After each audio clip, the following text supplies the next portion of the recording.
बेतिया नरकटियागंज मार्ग है ये, और ये चंपारण में है। मोर स्पेसिफिकली कहें तो पश्चिम चंपारण में।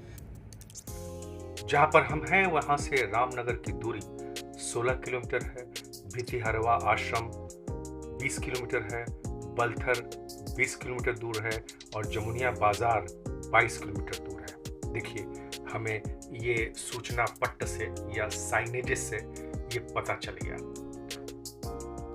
और हम आराम से आगे बढ़ रहे हैं, बिल्कुल आराम से। सब चीजें साफ और स्पष्ट दिखाई दे रही हैं। ये दाहिने साइड में जो हम देख रहे हैं वो सशस्त्र सीमा बल का कैंपस है, नरकटियागंज के पास ही है ये। और ये है उप महानिरीक्षक का कार्यालय, सशस्त्र सीमा बल के उप महानिरीक्षक का कार्यालय नरकटियागंज के समीप। तो दाहिनी साइड में सीमा सशस्त्र बल का कैंपस दिखाई दे रहा है। और हम जो आगे बढ़ रहे हैं तो जो भी चीजें हैं जहां जैसे लिखी हुई हैं, जो भी साइनेजेस हैं वो स्पष्ट दिखाई पड़ रहे हैं। हम सब कुछ आराम से पढ़ ले रहे हैं। क्यों? क्योंकि सड़क स्मूथ है, सड़क पर जर्क नहीं है, सड़क पर बम्प नहीं है, सड़क पर गड्ढे नहीं है। और ये देखिए, गांधी आश्रम भितिहरवा यहाँ से 18 किलोमीटर है, अशोक स्तंभ 21 किलोमीटर है, अमोलवा 13 किलोमीटर है और भिखना ठोरी बहुत ही सुंदर पर्यटक स्थल 31 किलोमीटर है। तो साइनेजेस भी कितने साफ और स्पष्ट दिखाई दे रहे हैं। किसी को कोई दिक्कत नहीं, पढ़ने में कोई परेशानी नहीं। और अब हम एक पुल पर आते हैं। ये पुल नरकटियागंज रेलवे स्टेशन पर बना हुआ है। नरकटियागंज रेलवे जंक्शन है और जब हम यहाँ आते हैं और हमको क्रॉस करना पड़ता है तो रेलवे फाटक हमेशा बंद ही रहता था। लेकिन आप देखिए कितने आराम से हम रेलवे जंक्शन को क्रॉस कर रहे हैं। और बगल में जो हम देख रहे हैं, जो पोल लगे हुए हैं, इस पर सोलर पैनल लगा हुआ है जिससे बल्ब जलते हैं तो ऊर्जा की भी बचत होती है। इस तरह का ब्रिज नरकटियागंज रेलवे जंक्शन पर हमने सपने में भी नहीं सोचा था, लेकिन ये आज साकार हो रहा है। पिछले 4-5 वर्षों में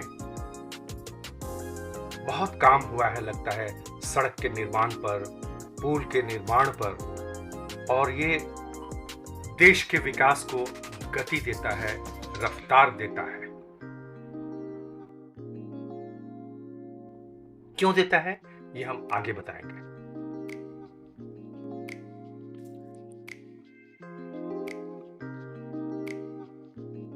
अभी देखिए कितनी आसानी से हम लोगों ने नरकटियागंज रेलवे जंक्शन को पार कर लिया। कोई व्यवधान नहीं, कोई रुकावट नहीं। और ये नरकटियागंज रामनगर मार्ग है, ये सड़क। ये भी सड़क देखिए कितनी अच्छी है और बगल में नाली का निर्माण हो रहा है। कभी सोचा था आपने? नहीं ना? देखिए क्या क्या चीजें हो रही हैं। ये क्या विकास के सूचक नहीं है?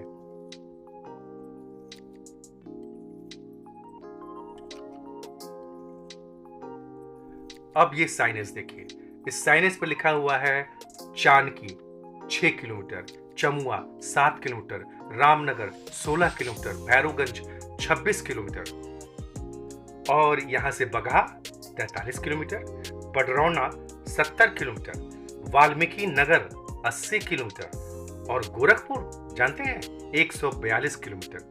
तो ये सारी जानकारी मिलती जा रही हमें जगह जगह पे साइनेज लगे रहने से, और साइनेज भी बिल्कुल स्पष्ट अक्षरों में लिखे गए हैं।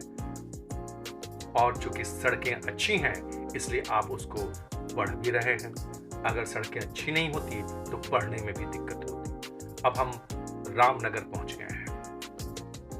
सड़कें अच्छी हों तो ईंधन की बचत होती है, सड़कें अच्छी हों तो समय की बचत होती है, सड़कें अच्छी होती हैं तो गाड़ी का मेंटेनेंस कम हो जाता है, सड़कें अच्छी हो तो आपका स्वास्थ्य भी अच्छा रहता है, आपका अस्थि पंजर ढीला नहीं होता। और सड़कें अच्छी हों तो हर चीज साफ स्पष्ट दिखाई देती हैं, हर साइनेजेस, हर चीजें स्पष्ट दिखाई देती हैं और दृश्य का भी आप अवलोकन अच्छी तरह से कर सकते हैं और सफर में आनंद आता है। सफर में आप सफर नहीं करते हैं, आप परेशान नहीं होते हैं, आप थकते नहीं हैं, आप सफर का आनंद उठाते हैं। तो ये जो सड़क है, अच्छी सड़क है, ये विकास का सूचक नहीं है। इससे क्या बहुत सारे आपके जो पैसे होते हैं वो बचते नहीं हैं? ईंधन की बचत से, स्वास्थ्य की बचत से, गाड़ी के मेंटेनेंस की बचत से और आपके समय की बचत से। यहाँ का यानी रामनगर का नर्मदेश्वर शिव मंदिर बहुत भव्य है तथा बहुत प्रसिद्ध व लोकप्रिय भी। हमने देखा नहीं है, लेकिन समय मिलेगा तो मैं अवश्य देखूंगा, देखना चाहूंगा। सड़क तो अच्छी हो ही रही है, हो ही गई है और साथ साथ आप देखेंगे कि बिजली भी रह रही है। पहले जहां मुश्किल से 1 घंटा 2 घंटा बिजली रहती थी, आती थी, चली जाती थी, लेकिन अब तो 22-22, 23-23 घंटे बिजली रहती है। जनरेटर चलाने की आवश्यकता नहीं होती है या इन्वर्टर रखने की भी आवश्यकता नहीं है, इतनी बिजली रहती है। तो विकास तो हो रहा है और इसके चलते बहुत सारी चीजें, बहुत सारे व्यवसाय के काम सब किए जा सकते हैं। अब यहां से बखरी बाजार 12 किलोमीटर दूर है, गोवर्धना 18 किलोमीटर दूर है और सोमेश्वर धाम 20 किलोमीटर दूर है।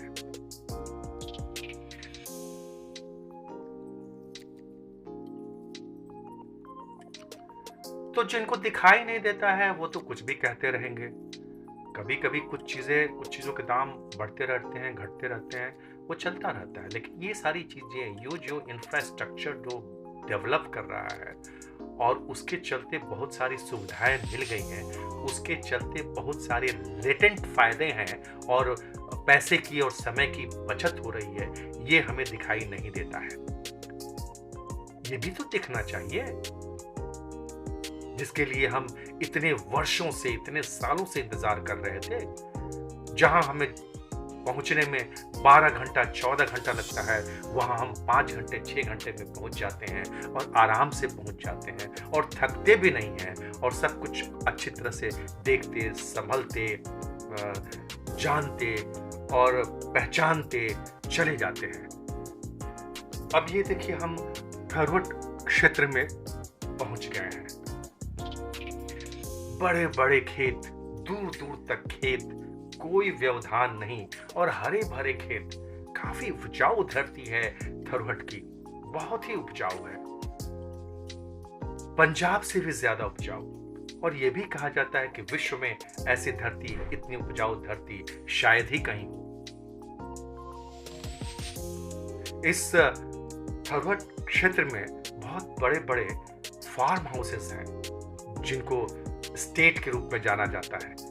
डुमरिया स्टेट, शिकारपुर स्टेट और अन्य बहुत सारे स्टेट जो थारू आदिवासी भाइयों की जमीन पर बने हुए हैं, क्योंकि ये क्षेत्र ही है थारुओं का। थरवट क्षेत्र ये कहलाता है।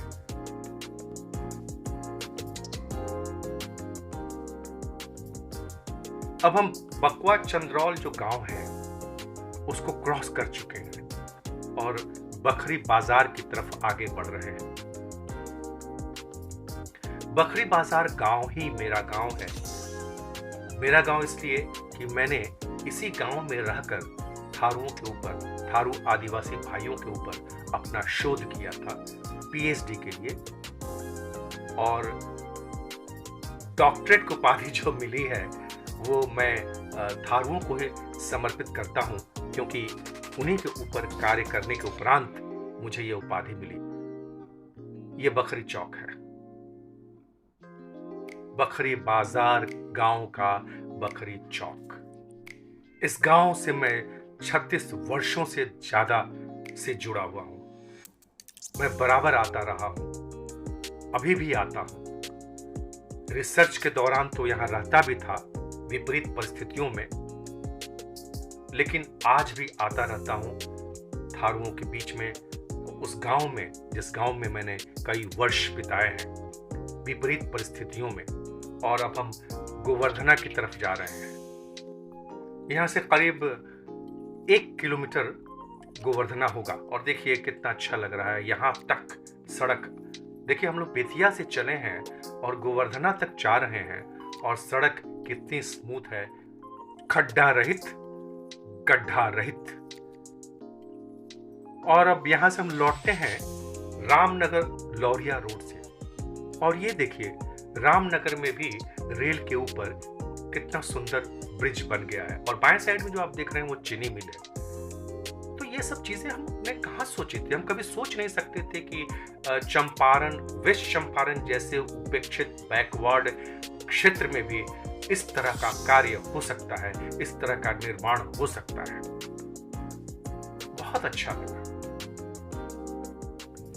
और आपको भी अच्छा लग रहा होगा। तो क्या ये विकास के मार्ग नहीं है?